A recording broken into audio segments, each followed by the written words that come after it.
The following podcast is based on publicly available documents and reporting. All facts presented are drawn from verified sources. Certain scenes are dramatized or reconstructed for clarity and storytelling purposes. All individuals are presumed innocent until proven guilty in a court of law. Listener discretion is advised.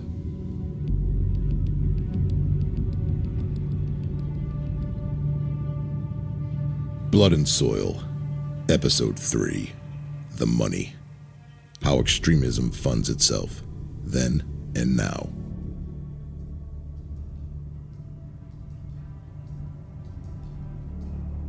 $3,600,000. Cash. $3.6 million was not incidental. It was not opportunistic. It was a budget. Robert Mathews and the men he led knew exactly what that money was for.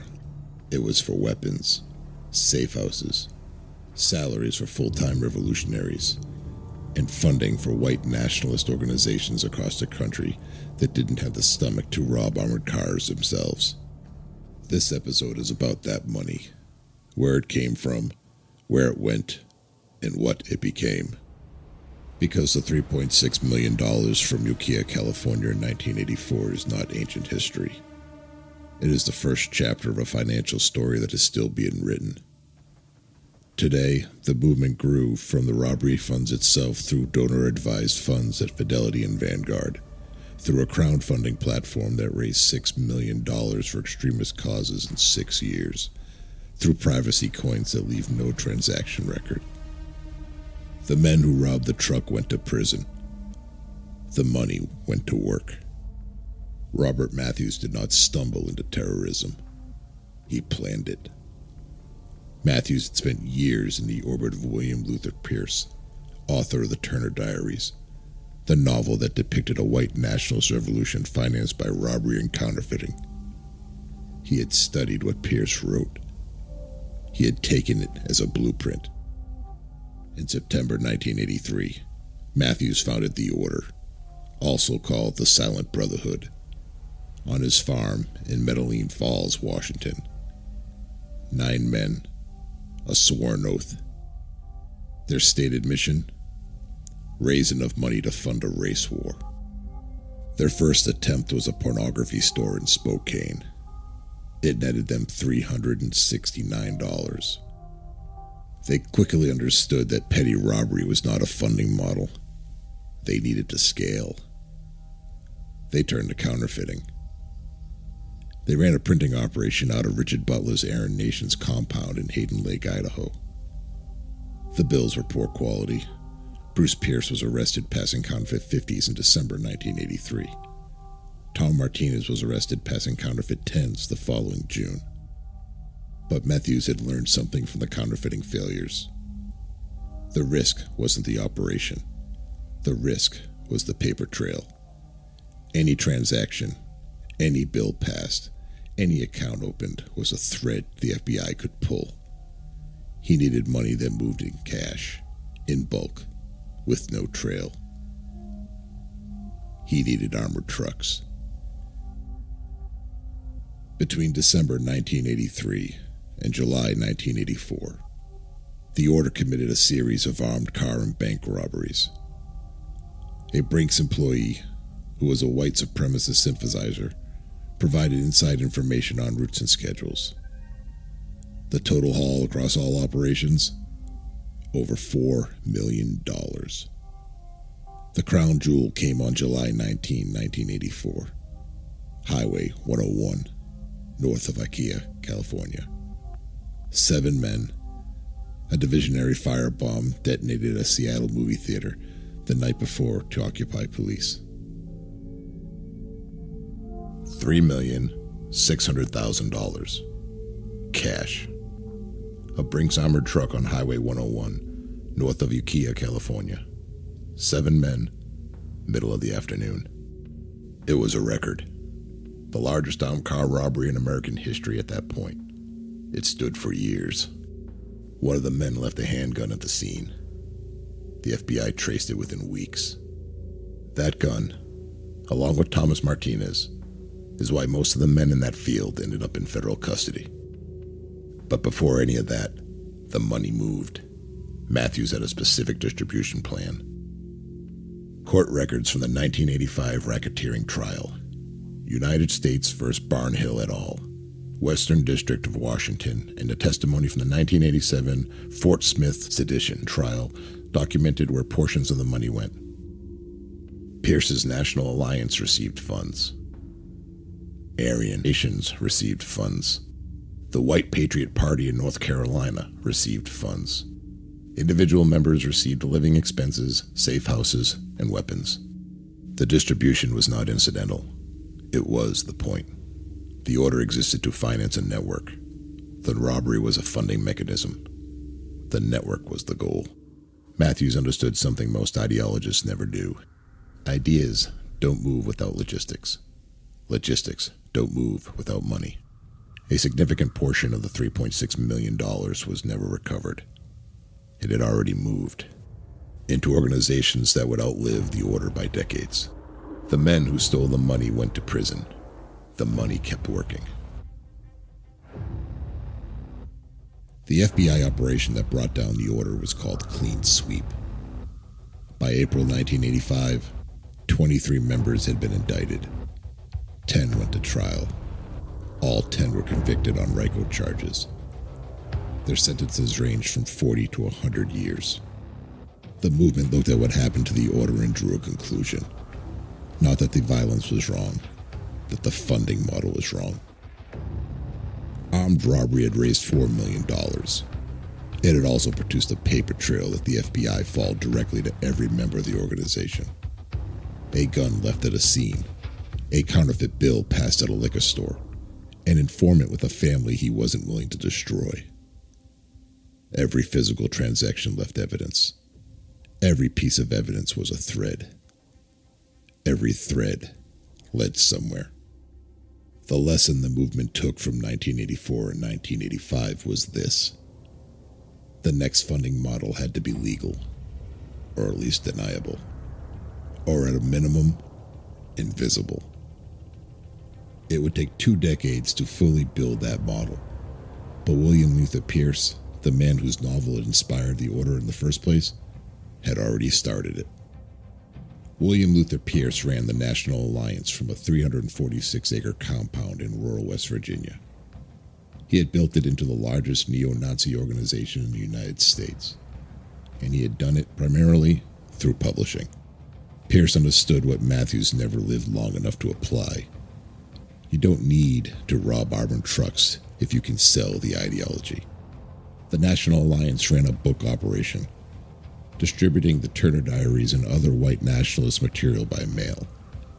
The same infrastructure Pierce used for books he applied to for music. In the late 1970s, white power music existed behind the scenes. Bands distributed on cassette tape by mail through the same networks that moved literature. In 1999, William Luther Pierce purchased Resistance Records, a white power music label based in Detroit, and moved it to his compound in West Virginia. The acquisition was documented in FBI files, SPLC reporting, and Pierce's own National Vanguard newsletter. Pierce did not hide it. He celebrated it. The label generated substantial revenue. Catalog sales, new releases, mail order. The SPLC estimated it contributed significantly to the National Alliance's total annual income of over $1 million. Ideology as consumer product. Hate as a revenue stream. Operating openly, with a catalog and a mailing address. The label survived Pierce. The model it established did not die with him. It mutated into merchandise, apparel, podcast subscription tiers, into platforms that built their own payment infrastructure because mainstream processors had cut them off. Every deplatforming created a new institution. Every new institution was more insular, more self-sufficient, harder to scrutinize than the one before. But Resistant Records was the visible part. The part most people never see runs through institutions you may have a retirement account with. It is called a donor-advised fund.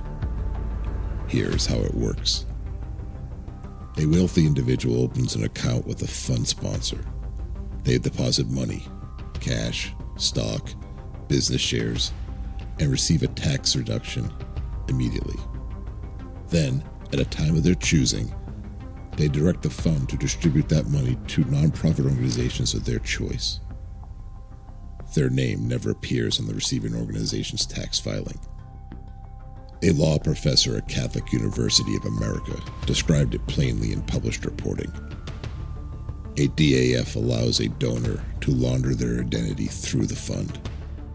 Fidelity Charitable, the philanthropic arm of Fidelity Investments, donated at least $100,000 to the New Century Foundation between 2015 and 2018. The New Century Foundation is the nonprofit that funds American Resilience. American Reliance is a white nationalist publication run by Jared Taylor. Dylan Roof cited American Reliance content in his manifesto as a source of his radicalization. He killed 9 people at Emmanuel MAE Church in Charleston in June 2015. Fidelity Charitable began funding the New Centurion Foundation shortly after that massacre. Donor Trust, a fund tied to the Cochran Mercil families, described by Mother Jones as the dark money ATM of the conservative movement, gave $1.5 million to the VDAR Foundation in 2019 alone. VDAR is a white nationalist website. $1.5 million in a single year through a tax-exempt charitable fund with anonymous donors. Between 2014 and 2017, 4 major donor-advised funds, Donors Trust, Fidelity Charitable, Schwab Charitable, and Vanguard Charitable, combined to send nearly $11 million to organizations in the SPLC designates as hate groups. $11 million through institutions managing retirement savings for millions of ordinary Americans, anonymously, legally. Charlottesville changed the financial picture, but not the way most people think. After August 2017, PayPal, Stripe, Patreon, and GoFundMe all moved. Accounts were shut down. Richard Spencer, who organized the rally, told HuffPost that the financial deplatforming was, and I'm paraphrasing, extremely detrimental to his ability to move forward.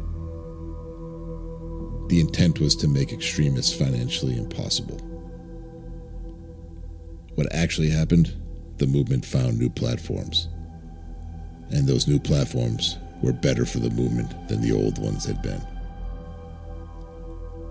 Give, Send, Go launched in 2015 as a self-described Christian crowdfunding service. Its stated position, censorship-free.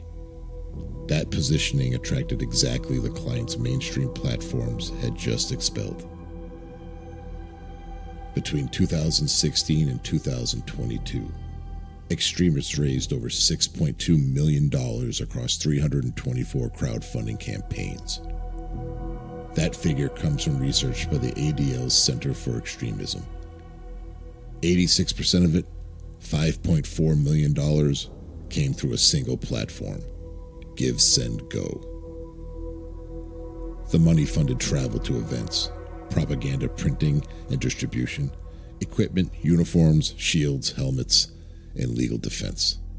The January 6 defendants raised hundreds of thousands of dollars in legal defense funds through Give, Send, Go.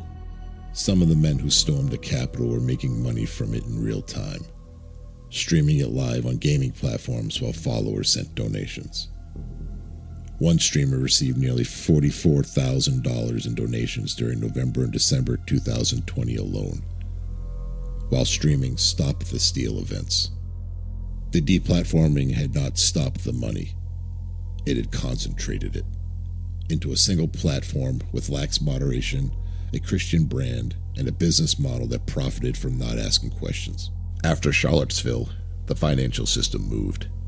PayPal, Stripe, Patreon, GoFundMe. One by one, payment processes terminated accounts. The intent was to make extremism financially impossible. The result was a lesson. Chainalysis, a blockchain analytics firm cited in congressional testimony, documented 12 far-right entities accepting Bitcoin between 2017 and 2021. Together, 213 Bitcoin, over $9 million. The deplatforming had moved the money onto the blockchain, public but difficult to freeze. Amanda Wick, former FinCEN senior policy advisor, described the problem. With unhosted wallets, the only levers are civil contempt or criminal conviction. If someone is willing to sit in jail and the money is theirs on the other side, that's the problem. By November 2020, Andrew Anglin, Daily Stormer founder, subject of civil judgments and active federal inquiry, publicly abandoned Bitcoin. He published instructions for Monero instead, a privacy coin designed to hide everything. But the shift to Monero was not the end of the evolution. It was the middle of it. A 2025 Chainalysis report revealed something beyond individual groups hiding donations. White nationalist organizations are now using cryptocurrency to fund each other. Blockchain analysis has mapped a cross-funding network. White nationalist groups transferring money to organizations promoting anti-Semitism, Holocaustal denial, and Islamophobia. The money crosses ideological boundaries, building a financial network that mirrors and reinforces the ideological ones. And the geography has shifted. Until 2017, North America accepted the virtually all on-chain flows to extremist groups. By 2022 to 2024, Europe commanded nearly 50% of total inflows. The American movement is not just funding itself. It is funding a global infrastructure. In 1984, Robert Mathews needed armed men and a Brinks truck to raise $3.6 million. Today, the movement raises equivalent sums through retirement fund managers, Christian crowdfunding platforms, and privacy coins. No guns required, no truck required, no paper trail required. The movement didn't just adapt. It built infrastructure the system can't see. The architects are well documented. The martyrs have letters that still circulate. The money has found ways the Treasury Department is still trying to understand. What gets covered less is the person who joins today. Across studies from the RAND Corporation and the Global Network on Extremism and Technology, in addition to de-radicalization case files from the Life After Hate, the profile is not what most people expect.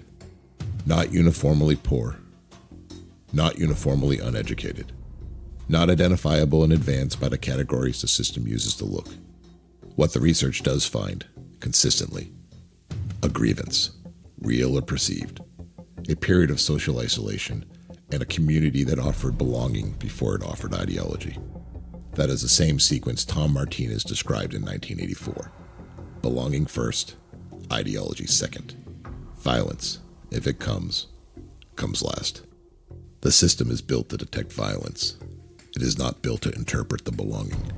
Christian Picciolini, former neo-Nazi, now a researcher and interventionalist, documented in published reporting and congressional testimony, has described the entry point as a search for identity, community, and purpose. 3 things. The movement offers all 3 on the first contact. The government has no equivalent offer. The soldiers are not recruited from the fringes. They are recruited from ordinary life, from schools, from job losses, from divorces, from the specific loneliness that is the easiest to find online and the hardest to explain to anyone who isn't feeling it. The money funds the infrastructure. The infrastructure provides the belonging. The belonging produces the soldiers. That chain has not been broken. It has only been made harder to see. Thomas Martinez is still alive. He declined witness protection in 1985. He understood something the government didn't. You can put the men in cages. You cannot cage the letter. Mathews' final words, written on Whidbey Island hours before the fire, are not archived history. They are active recruitment material, on forums, in private servers, read aloud in onboarding sessions for organizations that did not exist when he wrote them. The money was not seized. The money was educated. It learned not to use banks. It learned not to use Bitcoin. It learned to move it in ways the Treasury Department is still trying to understand. It learned to move through donor-advised funds at institutions that manage your retirement savings, through crowdfunding platforms that call refusal to moderate a Christian virtue, through privacy coins with no transaction record, through nonprofits with IRS tax exemption status and anonymous donors, through institutions you do business with. Every door the system closed taught the money how to find a window. The men were processed. Some died in custody. Some were released. Martinez lives in hiding. David Lane wrote the 14 words from a cell. Mathews burned on an island. The soldiers who came after them were not found by ideology. They were found by belonging. They were ordinary people looking for the same thing ordinary people always look for. The movement knew that. It has always known that. The ideas filed no paperwork, served no time, and are still moving. This has been File 187, Blood and Soil, Episode 3, The Money. Written and produced by Joe McReynolds. Every case has a number. Every number has a name. Truth is louder when we listen. I'm Dan Kewley. Stay alert. Stay safe.